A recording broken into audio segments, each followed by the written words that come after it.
আসসালামু আলাইকুম, আমি রুমানা পারভিনী। আমি ইউটিউব চ্যানেল থেকে আজকে প্রথম একটা রেসিপি নিয়ে চলে আসলাম।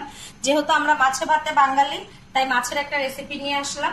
এবং এই মাছের তরকারিটা হচ্ছে কি মাখা মাছের চচ্চড়ি আর কি। তো যা যা উপকরণ লাগবে সেগুলোর সাথে আপনাদেরকে পরিচয় করিয়ে দেই। এখানে হচ্ছে কি আলু কুচি করে কাটা রাখা আছে, এটা আমি পানির মধ্যে রেখেছি যাতে আলুটা কালো না হয়। এখানে মাছ সুন্দর করে ধুয়ে রেখেছি। এই মাছকে আমাদের পরিবারের সবাই বুতুম মাছ বলে। তো এই মাছটা সুন্দর করে পরিষ্কার করে আমি রেখেছি। এখানে পেঁয়াজ কুচি, টমেটো কুচি, মরিচ এবং ধনিয়া পাতা কুচি করে রাখা।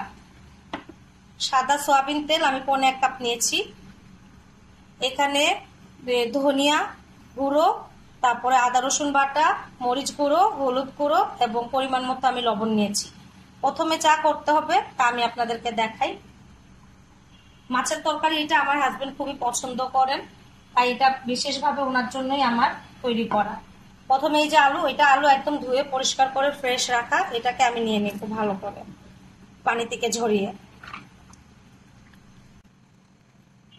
খুবই সহজ এই রান্না, আর এই রান্নাটা আমার ছেলেরাও পছন্দ করে। এটার মধ্যে আমি আলুটা বেশি দিই এই জন্য, কারণ ওরা আলুটা খুবই পছন্দ করে। আর আমরা যারা বাঙালি আছি তারা আলু ছাড়া একদমই চলে না। তো আমি আশা করবো আমার এই রেসিপি আপনাদের ভালো লাগবে। এখন এখানে আমি সব ধরনের উপকরণগুলো দিয়ে দিব। আমি এখানে পেঁয়াজ কুচি দিয়ে দিচ্ছি। পেঁয়াজ কুচিটা একটু বেশি দিলে ভালোই হয়, খুব স্বাদ আসে তরকারিটাতে। মরিচ দিব একটু বেশি করেই, কারণ ঝাল ঝাল হলে ভালো লাগে। আমার হাজবেন্ড ঝাল পছন্দ করেন। এখন এই যে দিয়ে দিচ্ছি টমেটো কুচি। টমেটো কুচি দিয়ে দিলাম। তারপরে এখানে যা উপকরণ আপনারা দেখতে পাচ্ছেন সবটা আমি একসাথে দিয়ে দিব।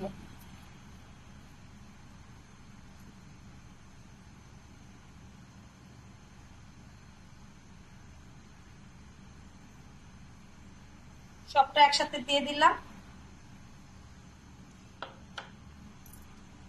এবং এখানে দিয়ে দিব এই 1.5 কাপ তেল।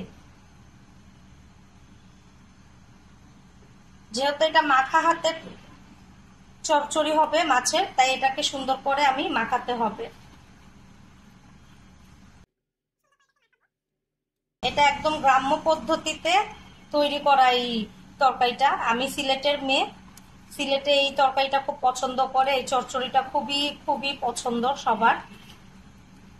এটা খুব সুন্দর করে আগে মাখাতে হবে যাতে মশলাগুলো সুন্দর করে আলুর মধ্যে ভালোভাবে মিশে যায়। খুব ভালোভাবে মিশার পরে এটার মধ্যে আমি একটুখানি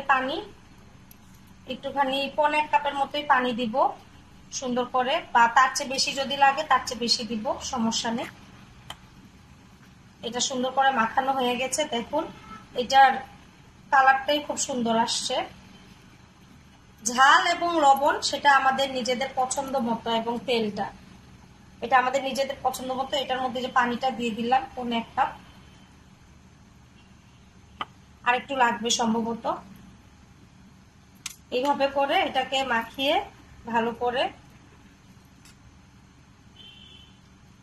আমরা একটু চুলায় বসিয়ে দিব। মাত্র 20 মিনিট লাগবে, 20 মিনিট থেকে 25 মিনিট লাগবে।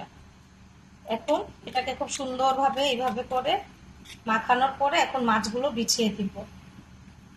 আপনারা এইভাবে তরকারিটা রান্না করে একবার অন্তত দেখবেন এবং আমাকে কমেন্টে জানাবেন, কারণ এইভাবে করে রান্না করতে কিন্তু তরকারিটা খুবই মজা হয়। আর এটা যখন নামাবো আপনাদেরকে দেখাবো যে আসলে যে এটা আসলেই একটা খুব মজার একটা রেসিপি।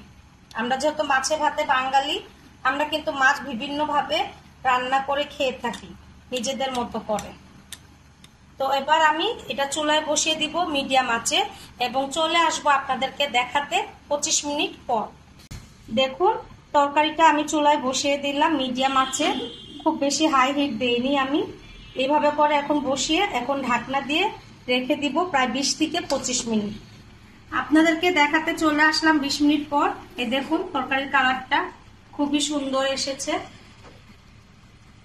চলে আসলাম আমার সেই মাছের রেসিপিটা কমপ্লিট হয়ে গেল দেখাতে। দেখুন কত সুন্দর হয়েছে। এই হচ্ছে কি আমাদের সিলেটের মানুষের মাখা মাছের চচ্চড়ি। এটা হাতে মাখিয়ে আমরা তৈরি করে থাকি। দেখুন কত সুন্দর হয়েছে, কালারটাও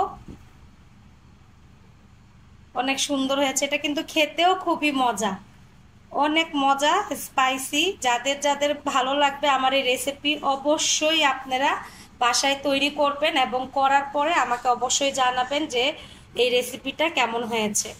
আপনাদের কাছে আমার রেসিপি ভালো লাগলে লাইক, কমেন্ট, শেয়ার করবেন এবং সাবস্ক্রাইব করবেন। আমার ভিডিওর মধ্যে অনেক ভুল ত্রুটি থাকতে পারে, সেটা আপনারা ক্ষমা দৃষ্টিতে দেখবেন, কারণ আমি নতুন ইউটিউবার এবং একজন বেকিংয়ের শেফ।